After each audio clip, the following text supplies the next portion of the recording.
صاف کر لینا، اس کے بعد 100 سال جی سکتا ہے، گارنٹی ہے؟ کہا حضرت ایک دن کی بھی گارنٹی نہیں، 100 سال کی کیا ہے؟ میں نے کہا جب تمہیں مرنا ہی ہے تو حضور کے اخلاق پر کیوں نہیں مرتے؟ حضور کی سنتیں لے کر کیوں نہیں مرتے؟ جب دنیا سے جانا ہی ہے تو حضور پاک کے نام کو بلند کر کے کیوں نہیں جاتے؟ عزیزان گرامی وقار، آج تمہارے پاس دو چیزیں آئی ہیں، ایک امتحان اور دوسرے نبی پاک صلی اللہ تعالیٰ علیہ وسلم سے قریب ہونے کا موقع۔ دونوں چیزیں تمہارے پاس ہیں آج، دونوں چیزیں ہیں، امتحان بھی دو اور حضور سے قریب بھی ہو جاؤ۔ یہ اتنا بہترین موقع ہے۔ میں اکثر اپنی تقریروں میں کہتا ہوں، ان کی بات کرو ہر دل پہ راج کرو۔ بے شک بے شک، جو عزتیں ملتی ہے نا وہ حضور کی بات کرنے سے ملتی ہے، نبی پاک صلی اللہ علیہ وسلم کے چرچے سے ملتی ہے، اور ان حالات میں بات کرنا یہ اور بڑے ثواب کی بات ہے، یہ اور بڑے ثواب کی بات ہے۔ جہاں جہاں پر روک لگے گی، اگر دین اسلام کی بات آئے، ابھی اسد اقبال صاحب جو پڑھ رہے تھے، ان کی جب بات آ جائے تو پھر ہستی کیا چیز ہے، زندگی کیا چیز ہے؟ صحابہ کرام رضوان اللہ تعالی علیہ مجمعین کو آپ نے نہیں دیکھا؟ اللہ اکبر، ایک خاتون حضور کی بارگاہ میں 1.5 سال کا بچہ لے کر آ گئی تھی۔ جنگ میں جانے کے وقت، جہاد میں جا رہے صحابہ، 1.5 سال کا بچہ لے کر آئی۔ کہا آقا اس کو قبول کر لے۔ کہا اس کو کیا کرے؟ کہا میرے شوہر بھی نہیں، میرا اور کوئی نہیں سوائے اس 1.5 سال کے بچے کے دودھ پیتا ہے۔ کہا کیوں لے آئی؟ کہا آقا ساری عورتیں اپنے جوان بیٹے مدینے میں آپ کے ساتھ بھیج رہی ہیں، میرے گھر میں کوئی نہیں تھا جو آپ کے نام پر لٹا سکوں، یہ بچہ لے آئی۔ مجھے پتا ہے یہ تیر تلوار تو نہیں چلا سکتا، آقا آپ اپنے مجاہد صحابہ کے ہاتھ میں دے دیں، جب دشمنوں کی طرف سے تیر چلے میرا بچہ ڈھال کے کام تو آ سکتا ہے۔ اللہ اکبر، اللہ۔ یہ نثار ہونے کا جذبہ کہیں دیکھا ہے؟ نثار ہونے کا جذبہ ہے۔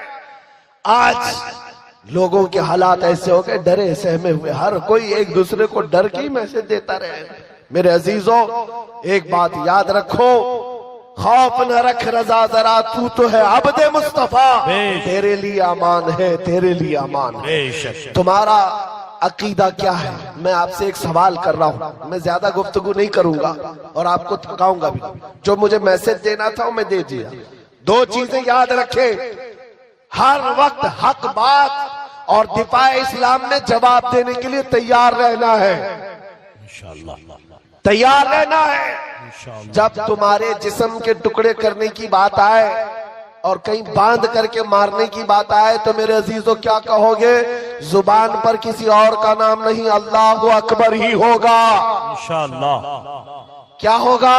اللہ اکبر، اللہ اکبر۔ ہاں، آپ کا عقیدہ کیا ہے؟ اللہ سب سے بڑا ہے، اللہ سب سے عقیدہ ہے۔ ہم جب پیدا ہوئے تھے ہمارے کان میں بھی سب سے پہلے آواز یہی آئی، اور جب مریں گے ہمارے جنازے پر امام بھی یہی کہہ کر رکعت باندھے گا، اللہ اکبر، اللہ سب سے بڑا ہے۔ مسلمان کی زندگی پوری پیدائش سے لے کر موت تک اس بات میں ہے، اللہ کے علاوہ یہ کسی کو بڑا نہیں مانتے، یہ جھکتے ہیں صرف اس کے نام پر۔ جاؤ مسجدوں میں امام کو کوئی اور نام لے کر جھکا کر دکھائے اس قوم کو، کبھی نہیں جھکے گی۔ اور امام چاہے کسان کا بیٹا بھی ہو، اللہ کا نام لے ہو تو بادشاہ بھی جھک جائے۔ بے شک بے شک بے شک، اللہ کا نام لے، اللہ اکبر کہے، وہ کسان کا بیٹا امام ہو اور پیچھے کھڑا ہوا بادشاہ ہو، وہ جھک جائے۔ بے شک، لیکن اگر بادشاہ بھی اپنے نام سے جھکانا چاہے، مجدد الفسانی کو دیکھو سر اٹھا کر کھڑا ہو جائے۔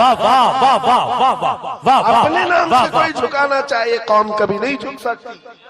ہاں، اللہ کے نام پر غریب بچہ بھی بڑے بڑے کو جھکا سکتا ہے اللہ کے نام پر۔ تو آپ کو یہ بات یاد رکھنی ہے، یہ پیشانی ہمیشہ کہاں جھکی ہے؟ اللہ کی بارگاہ۔ ابھی میسیجز آنے لگ گئے ہیں، ہماری جماعت کے اندر موجود ان غداروں کے لیے میں میسج دیتا ہوں جو منافقین ہیں، اور کچھ تو ہماری جماعت سے تعلق ہی نہیں، صرف جبہ ٹوپی ہے۔ ہاں، چلے والے اور دیگر والے لوگ، ان کے بارے میں بھی میں بتاتا ہوں۔ حالات میں بہتے ہوئے کہنے لگے آ جاؤ ہم بھی چلتے مندر کے ادگھاٹن میں، چلتے بھائی چارگی قائم رہے گی۔ ارے بھائی چارگی یہ تو تم اپنا دین کھل کر کے آج بیان کر رہے ہو، پہلے سے دین تمہارا یہی تھا۔ کبھی رام نبی، کبھی کرشن نبی، کبھی پتہ نہیں کون کون نبی، یہ ساری باتیں آتی رہتی ہیں لوگوں کی چاپلوسی کے لیے، وقت کے حکومت پر بیٹھے ہوئے چاپلوسی کے لیے، ان کا فضلہ کھانے کے لیے دین تک بدل گئے۔ مگر میرے عزیزو نوجوانوں، اتنی بات یاد رکھو، تمہارا ایمان اتنا سستا نہیں ہے کہ 5 سال کی نشیڑی حکومت کے ہاتھوں بیچ دو۔ ہمارے بزرگوں کا ایمان یہ تھا، مراد آباد کے کفایت علی کافی کو 7 دن تک انگریز جسم پر استری پھیرتے تھے، گرم استری پھیرتے تھے، چمڑی جل گئی تھی، اور جب رات ہوتی تھی جلی ہوئی چمڑی پر نمک چھڑکتے تھے، پوچھتے تھے کفایت علی کافی آجا ہماری حکومت میں منصب دے دیا جائے گا، عہدہ دے دیا جائے گا۔ اس وقت کفایت علی کافی کہتے تھے میرا دین اتنا سستا نہیں ہے کہ چمڑی کے جل جانے پر میں اپنا دین کا سودا کر لوں۔ انگریزوں نے کہا پھر تیار ہو جاؤ سولی پر چڑھنے کے لیے، خوشی خوشی قبول کر لیا، سولی پر چڑھایا گیا ہے، پھانسی کے پھندے پر۔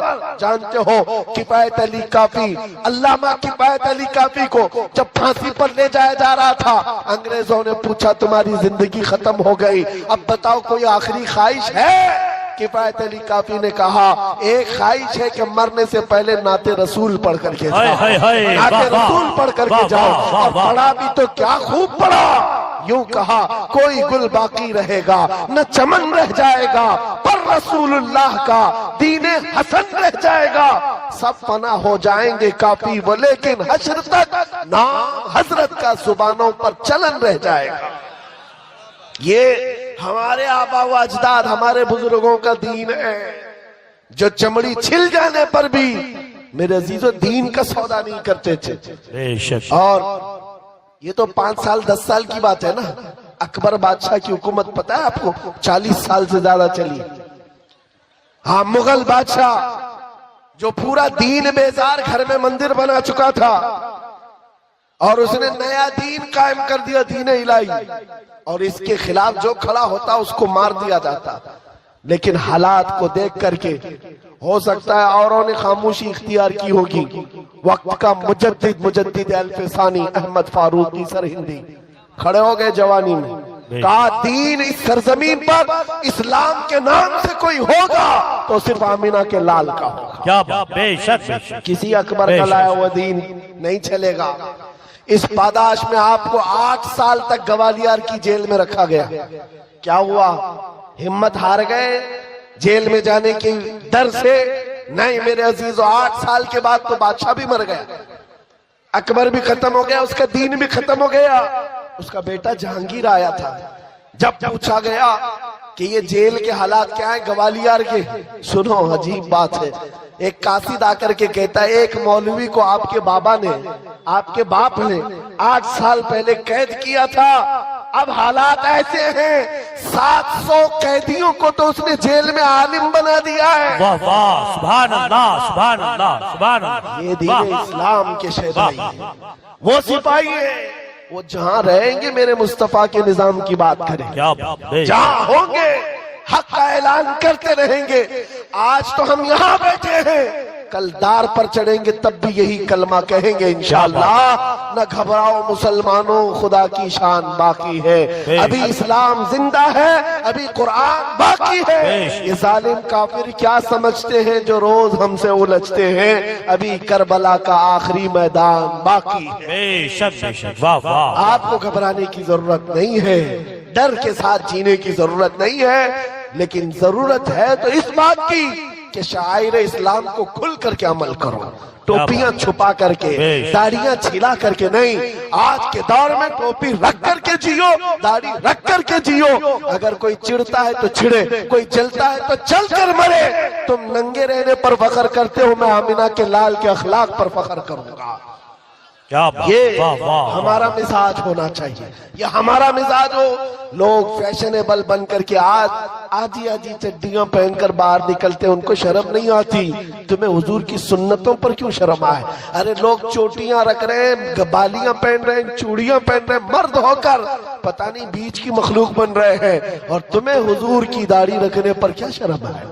کس بات کی شرم ہے؟ حیا کس بات کی؟ بس بات اتنی ہے میرے عزیزوں، تم جب حضور کو چھوڑ کر دور جاؤ گے تو پھر پستی آئے گی، پھر ذلت آئے گی، پھر تم مدد کا انتظار نہ کرو، کسی اور غیبی مدد کا انتظار نہ کرو۔ مدد کہاں سے آئے گی؟ جب تم حضور پاک کے ان قدموں کے پیچھے چلو جہاں صحابہ چل کر گئے تھے، بے شک مدد آئے گی انشاءاللہ۔ آج بس بات میری اتنی ہے، میں گفتگو کو سمیٹتے ہوئے اتنی بات کہتا ہوں، آج لے ان کی پناہ، آج مدد مانگ ان سے، کل نہ مانیں گے قیامت میں اگر مان گیا، انہیں جانا انہیں مانا، نہ رکھا غیر سے کام، للہ الحمد میں دنیا سے مسلمان گیا۔ اے نوجوانوں، یہ عہد کر کے اٹھو، اپنے لیے بہت جیے ہیں، ان کے لیے ان کے لیے بہت جیے ہیں، اب جینا ہے تو آمنہ کے لال کے نام پر جینا ہے، یہ عہد کریں گے۔ یا رسول اللہ، دہن میں زباں تمہارے لیے، بدن میں ہے جا تمہارے لیے، ہم آئے یہاں، تمہارے لیے، اٹھے بھی وہاں، تمہارے لیے، اور زمین و زمان، تمہارے لیے، مکین و مکان، تمہارے لیے، چنی نو چنا، تمہارے لیے، اور بنے دو جہاں، تمہارے لیے۔ لبیک یا رسول اللہ۔